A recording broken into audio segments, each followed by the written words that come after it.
So here we are, Sing Sing, the most notorious maximum security prison in the world. I'm sure, like myself, many of you came here today with some ideas of what prison must really be like.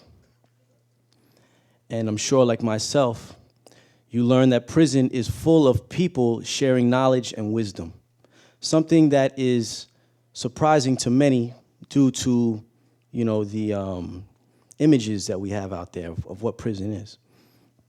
One experience I'd like to share with you that has been something central to who I am today is a time when I had a conversation with someone concerning the seriousness of being in prison.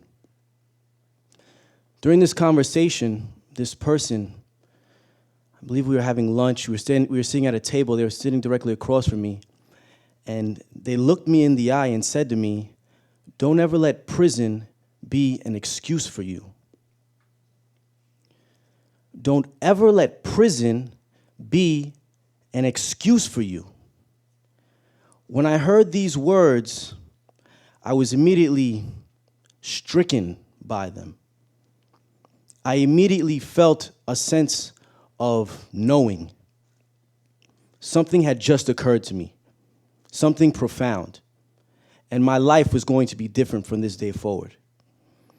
Now, just to be clear, what this person was communicating to me was that I should never allow myself to say or believe that because I spent time in prison, I couldn't succeed. So I went back to the cell that day and I thought about it, and I realized that this idea didn't just apply to my future, but that it also applied to the present. In other words, I couldn't allow prison to be an excuse for me not to succeed now, during my incarceration. I further realized that my success outside of prison would heavily depend upon my success inside of prison. For that reason, I find it fitting that we're having this event whose theme is creating healthy communities here inside of prison. What I feel and what I'm going to speak to you about is that if we can create healthy communities inside of our prisons, then this will help in creating, developing, and maintaining healthy communities outside of our prisons. Specifically, I want to talk to you about creating a rehabilitative environment inside of our prisons. To begin, I'd like to put to rest this punishment versus rehabilitation argument that so often impedes the progress that can be had by implementing rehabilitative tactics inside of our prisons. The argument goes that those on the punishment side believe that convicted felons deserve nothing more and nothing less than punishment, while those on the rehabilitation side say everyone deserves a second chance, even convicted felons. To put this argument to rest, we have to realize that it's not about what convicted felons deserve. Rather, this is about what society deserves. And the people of society, with a surety, deserve for when a person commits a crime in their community and goes to prison for it, that that person return as someone who is no longer going to commit crime. And they will return. The vast majority of people who are in prison will eventually be freed. That is why it is imperative for us to realize that prisons are uniquely positioned to play a unique role in our society. Here we have the aggregate of our criminal offenders. If we take this opportunity to rehabilitate those criminal offenders, then to a large degree we ensure the safety of our future. The reason is because the would-be perpetrator of that future crime is now law-abiding. So the crime never occurs, and society is better for it. This is true justice. Unfortunately, according to the Bureau of Justice, records of the past 5 years show that of the 2.3 million people incarcerated in this country, over 1.6 million of them were arrested for committing another crime within the 5 years following their release from prison.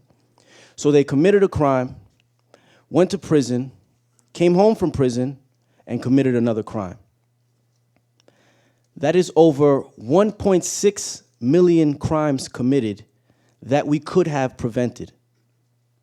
Over 1.6 million likely victims of those crimes that we had the opportunity to protect. And over 1.6 million reasons why rehabilitation of our criminal offenders is so important. I'm not done yet. Thank you. The question is, how do we rehabilitate criminal offenders?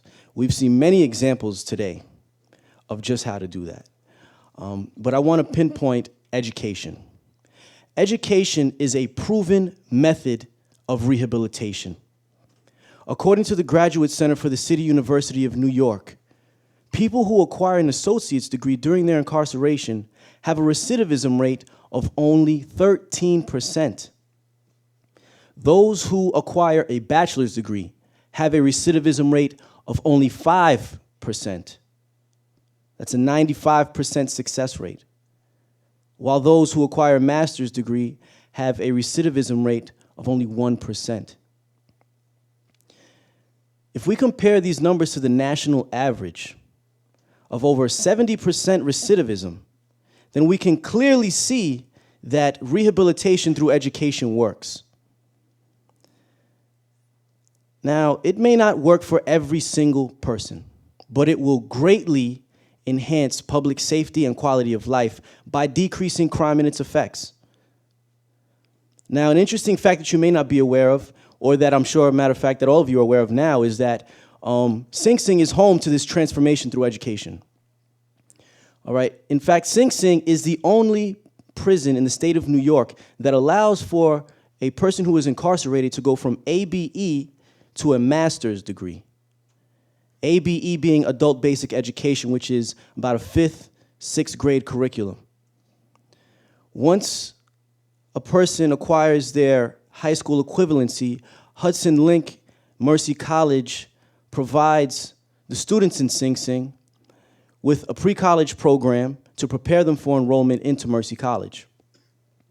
Mercy College, whom I might add, boasts a 99% success rate against recidivism. 99% success rate.